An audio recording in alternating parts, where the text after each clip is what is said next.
Hello students, आज हम लोग 2025 के फिजिक्स के सेट 6 के क्वेश्चन नंबर 8 परमाणु चैप्टर से ही ये क्वेश्चन जो कि आपकी स्क्रीन पे दिख रहा होगा।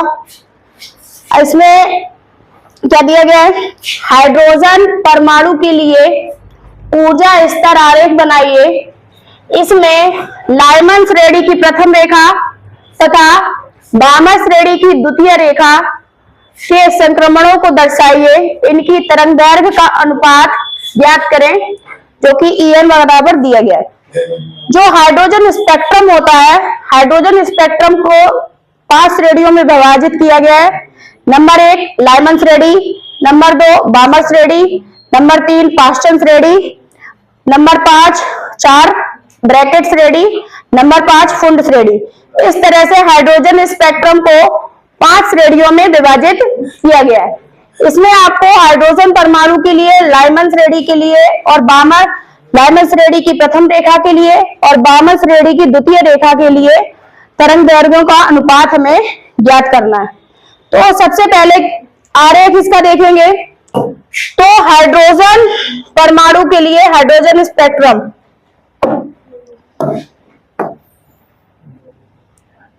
5 श्रेणी होती है, इसलिए इसका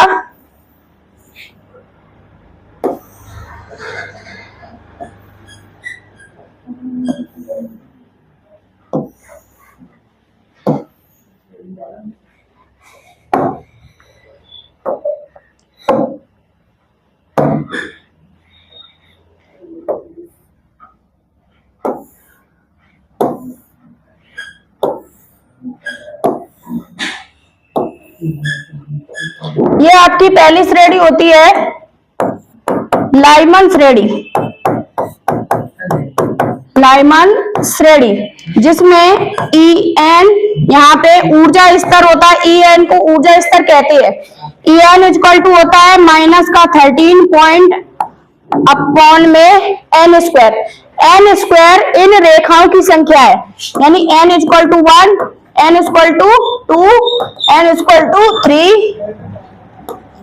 n equal to 4, n equal to 5, n equal to 6 और n इक्वल टू 7। इस तरह से n की ये संख्या होती है।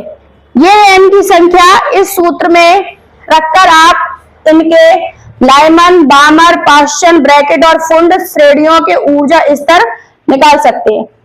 सर्वप्रथम फॉर एग्जाम्पल इसमें देखिए En equal to -13.6 upon n square होता है। यदि अगर हम लाइमन श्रेणी की बात करें, लाइमन श्रेणी, तो यहाँ पे आपका n इक्वल टू 1 होता है।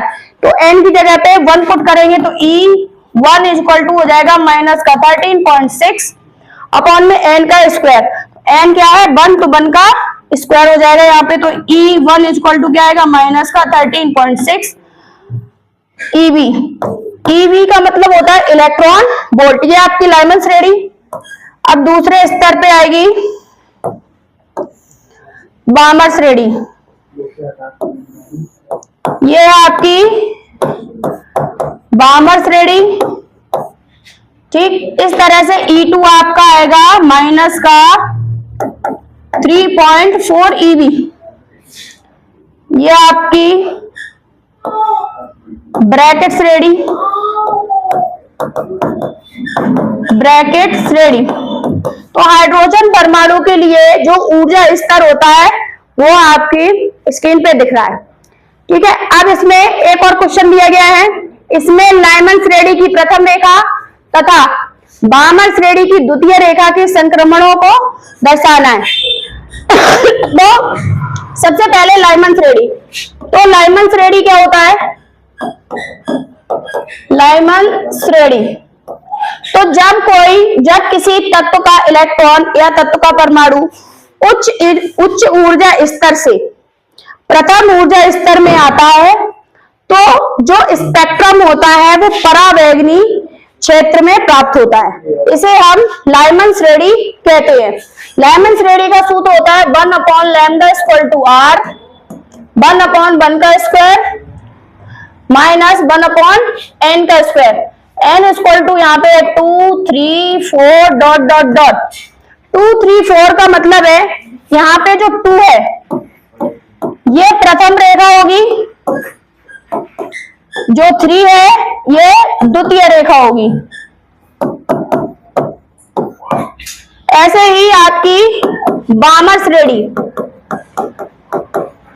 बामर श्रेणी जो होती है, जब कोई किसी तत्व का परमाणु उच्च ऊर्जा स्तर से द्वितीय ऊर्जा स्तर में आता है तो जो स्पेक्ट्रम होता है वो दृश्य भाग में प्राप्त होता है, इसे हम बामर श्रेणी कहते हैं। इसका सूत्र होता है 1/लैम्डा इक्वल टू r 1/2 का स्क्वायर माइनस 1/n का स्क्वायर। यहाँ n इक्वल टू होता है 3 4 डॉट डॉट डॉट। अब हमें लाइमन श्रेणी की प्रथम रेखा की तरंगदैर्घ्य निकालनी है, तो लाइमन श्रेणी की प्रथम रेखा के लिए तरंगदैर्घ्य, प्रथम रेखा के लिए तरंगदैर्घ्य जैसा कि नेक्स्ट इसमें दिया गया था, लाइमन श्रेणी की प्रथम रेखा और बामर श्रेणी की द्वितीय रेखा। तो आप देखिए सूत्र से वो 1/लैम्डा एल, लैम्डा एल का मतलब 1/लैम्डा एल, एल का मतलब लाइमन, लाइमन श्रेणी के लिए तरंगदैर्घ्य। तो ये r एज इट इज रहेगा, 1/1 का स्क्वायर एज इट इज रहेगा, और n की प्रथम रेखा, तो n की प्रथम रेखा कितनी हो जाएगी 2, तो यहाँ पे रखेंगे 2 का स्क्वायर, तो यहाँ आपका हो जाएगा 1/लैम्डा एल r, 1 का स्क्वायर बन रहेगा और 2 का स्क्वायर कितना हो जाएगा 4, तो 1/लैम्डा एल इक्वल टू हो जाएगा r, और यहाँ हो जाएगा आपका 3r/4। तो इसको रिप्लेस करेंगे तो लैम्डा एल इक्वल टू क्या होगा 4/3r, समीकरण 1। ऐसे ही बामर श्रेणी की द्वितीय रेखा के लिए क्या लिखेंगे, बामर श्रेणी की द्वितीय रेखा के लिए, बामर श्रेणी की द्वितीय रेखा के लिए तरंगदैर्घ्य,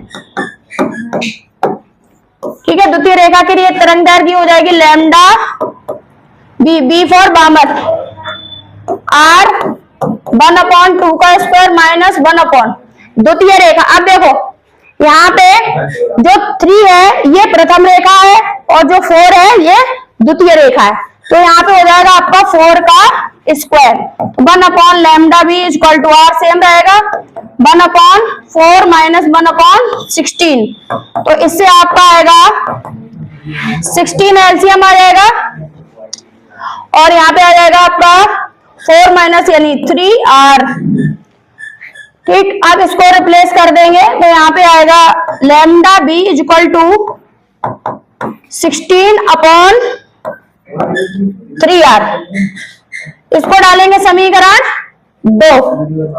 अब देखिए समीकरण 1 बटे समीकरण 2, समीकरण ये है 1 lambda L equal to 4/3r, और ये है lambda B equal to 16/3r, तो ये हो जाएगा लैम्डा एल अपॉन में लैम्डा बी, ये आपका था 4/3r और ये था 16/3r, ये इधर जाएगा और ये ऊपर जाएगा, तो यहाँ जाएगा 4 × 3r और 3r × 16, 3r से 3r कैंसिल, 4/16, ये आपका चल रहा है lambda L upon lambda B, lambda L upon lambda B, तो ये कट जाएगा 1/4, तो lambda L upon lambda B equal to आएगा 1/4। इसको आप अनुपात में लिख सकते हैं, लैम्डा एल अनुपात लैम्डा बी इक्वल टू 1/4, यानी 1/4 के रूप में लिख सकते हैं, तो ये आपका आंसर आ जाएगा। ये आपका क्वेश्चन था हाइड्रोजन परमाणु के लिए ऊर्जा स्तर आरेख, जो चित्र ये बना हुआ है, ठीक है, स्क्रीनशॉट आप लोग ले सकते हैं।